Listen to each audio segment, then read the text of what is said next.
It is getting hot though, and I'm headed to Moab now for Arches and Canyonlands, and the high for the next like 4 or 5 days is 99 every day, which is like, so I'm gonna have to do a hike tomorrow. I'm gonna board Bo because I want to hike Arches and I can't leave him in the car. He can't come with me, and there's a really cool hike I want to do, 8-mile hike. So I'm gonna try and knock it out relatively early in the day, and do that. So been refueling, getting more ice, getting more water, some more groceries. Had a decent meal. It's actually pretty good barbecue. So now, yeah, I'm gonna go head to Arches, and there's actually this place called Goblin Valley. I met a guy at Capitol Reef when I was looking at petroglyphs. He goes, "Oh, and they were pretty cool." He goes, "But you want to see some really cool petroglyphs? Go to Goblin Valley. They are really neat." So that's on the way. So I've got to stop, and it's also going to be pretty hot at night. It's going to get down to like 70, maybe high 60s, and it's going to be hot. But I'll be to Colorado soon. I can go for another week of hot in the desert, but I'm getting tired of the desert. I'm here too late. I wanted to come earlier in the year. Moab was where I was going to come originally, but I got stuck in southern Utah and Arizona, and I don't regret it. It was awesome. And southern Colorado, I got stuck there traveling through because it's so cool. I don't regret it. I knew this might happen, that it could be really hot by the time I get to Moab, and it is. But it'll be cool again once I get to Colorado, so I can suffer through the heat for a little longer. All right, so I misspoke earlier. The gentleman that I met at Capitol Reef said Goblin Valley has some of the most unique structures he's ever seen in the world. All these rock structures that look like goblins, and he's like, "You've got to go." I was like, okay. Horseshoe Canyon, a different Horseshoe Canyon, is where he was saying that the has the cool petroglyphs. So I am here at Goblin Valley now. Check it out, Goblin Valley. See a person walking.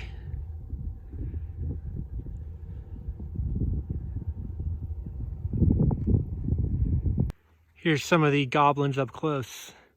What do you think? They look like goblins? I can kind of see it. Look more like little mushrooms to me, or I don't know, maybe like a toad from Mario. Little toad, the mushroom. Looks like that, or like a gnome, or yeah, use your imagination. You know what they look like? They look like Goombas. If you ever played Mario, the little guys you would just jump up and squash. That's what it doesn't that look like a Goomba right there? You can almost even see his face. It's in Super Mario 64. Go look it up. Goomba looks just like that. You can see the eyes in a lot of them too. The little two circles. A lot of them do kind of look like they have faces. It's a little mushroom field here. You just pluck them up and eat them for dinner. There's just a ton of these things around here. All over. Whole minefield of goblins. Or Goombas, or whatever you think they look like. Here's a more aerial view of the goblins. What do you think, Bo? Getting hot. I'm getting hot. Here, these have more convex rather than concave tops. Look, the side of this goblin looks like a monkey's face. You can see, wait, that's his smile at the bottom. That's his eye, nose, the end. Like the monkey from, what's it, The Jungle Book. The sings "I Want to Be Like You" song. He looks kind of like his face, long and kind of a sly smile almost. And you could just stare at these forever and see all different kinds of things, I'm sure. Bo's hot. Me too, Bo.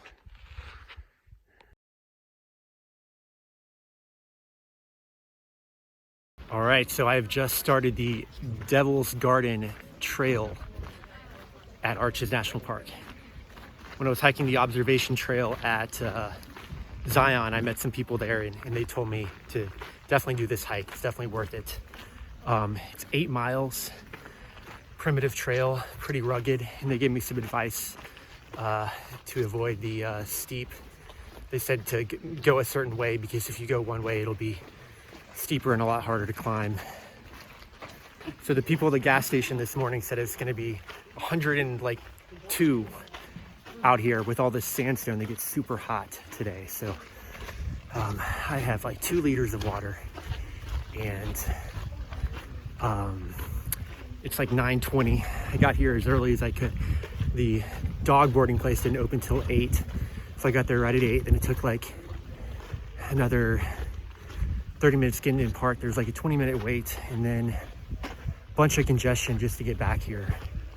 But 9:20 is not bad. I should be done by noon, I think, maybe around noon, depending on how much time I take before it gets super, super hot. So I'm pretty pleased right now. Check it out, the first arch I've seen. This is the landscape arch. Pretty sweet. All right, so I made it straight to this primitive sand trail, about 3/4 of a mile in. Starting to get some pretty cool views out here. No arches yet.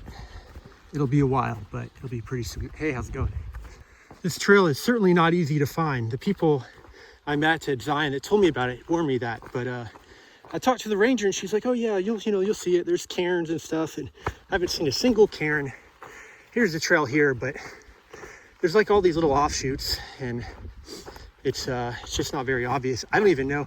I just did a bunch of serious rock scrambling. I'm not even sure if that was the right way, because I don't think the average person could do that, but I'm back on the trail, so I'm going the right way now, at least. Just made it to this awesome overlook here. So cool. Mountains in the distance.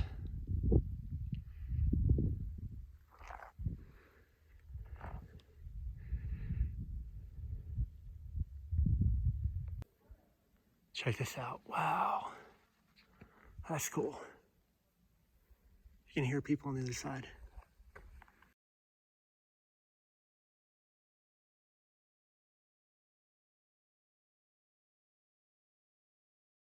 Here's the private arch. Just did all this hiking to get down here. Pretty tricky to find the trail in many places. This is the double O arch. 2 arches stacked right on top of each other. Really cool. Here's a double O arch from further back. You can see people, I think, near the bottom arch. Wow, check out this view. Here is the Black Arch overlook, and I can't tell, talking to some other hikers, if this is the Black Arch right here, or if that's a boulder in front of the arch. It's very confusing because there's no other arch in sight. We might be standing under what used to be an arch, but it's a pretty view regardless.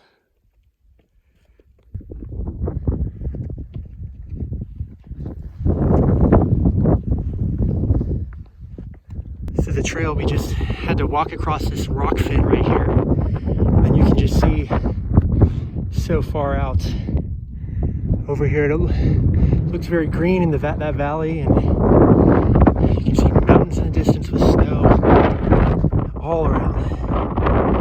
Some more hikers down there. It's beautiful.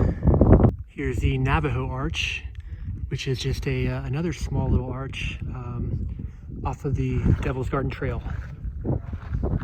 This is known as the Wall Arch. It used to be an arch, I believe, but it has collapsed. Possibly in 1991, I met some hikers. They said that's what the ranger told them. So another arch that is not here. All right, so I've completed the primitive trail loop, and I am now back at the landscape arch, which is probably my favorite arch so far. It's so skinny at the top. Very cool. And way over to the side, you can actually see a little bit of the other arch. This is the partition arch from, it was a little back further on the trail. All right, so check it out. I have made it to the Delicate Arch. I'm on the lower trail, and you can see it looks so tiny up there. You can see tiny ant-like people up at the Delicate Arch. All right, I've reached the end of the trail of the lower viewpoint of Delicate Arch, and you can see it all the way over there. It looks so small. It's pretty far away. You can see little people walking around. Pretty cool. There's this turquoise in the rocks. I think it might be salt or something. I saw signs earlier that said Salt Valley, and I wonder if that's what all that turquoise is, or what that is exactly. See more right there. Man, it is so stinking hot. I bet it's 100 degrees right now. It's like a mild sauna that you can just never get out of, so you're always slightly uncomfortable. And then you sweat and you have to drink a ton of water. I'll tell you what, I'm going to get up far up in the mountains tonight. High, so I can get cold. Take a very ice cold shower, just bathe in a pool of ice. I wish they had ice springs instead of just warm springs. I need an ice spring right now. After that brutally hot hike, had to treat myself to a nice beer and a Mexi chicken salad. Check out that dirt line there. Looks like a completely different person's skin. Just drove all the way up here into the La Salle Mountains, and it's literally about 15 degrees cooler. It was like 99, 100 when I left. At one point my car said 105. And then now it's about 85 up here, and in the shade it's not bad. But I probably gained like, I don't know, maybe 3,000 vertical feet of elevation gain to get up here.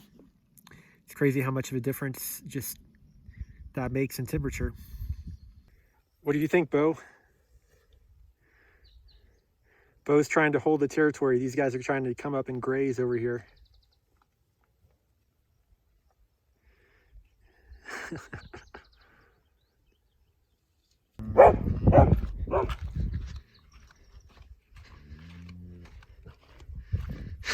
Bo, he's a good bit bigger than you. I'd watch out.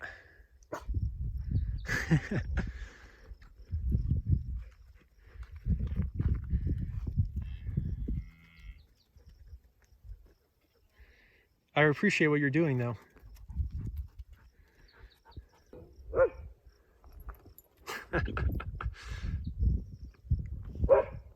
If I walk over there, he'll back away, but it's funny watching him and Bo go at it. You get him! You're being a good guard dog, protecting me from the cows.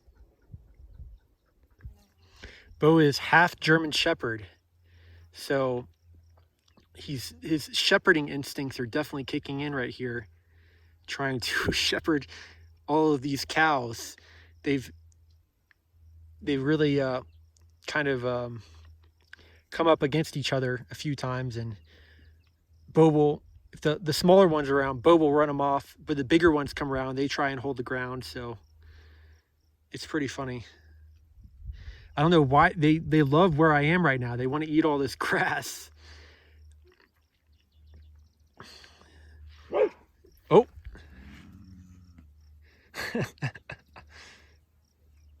It's like you think they just move on, but they want to be right here, and Bo is just holding the ground. It's hilarious. There's a lot of cows here, Bo. What are you going to do about all of them? They keep wanting to come over here.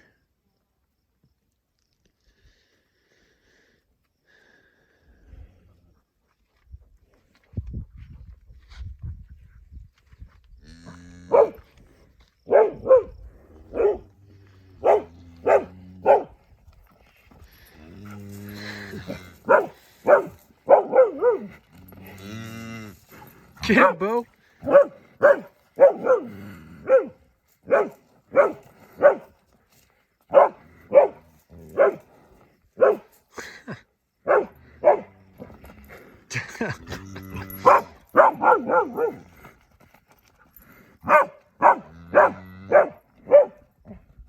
Look at that. He just herded all of them away. Oh.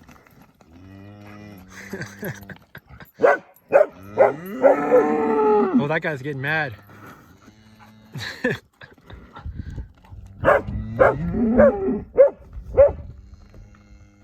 Nice work. Very well done, Bo. Good boy.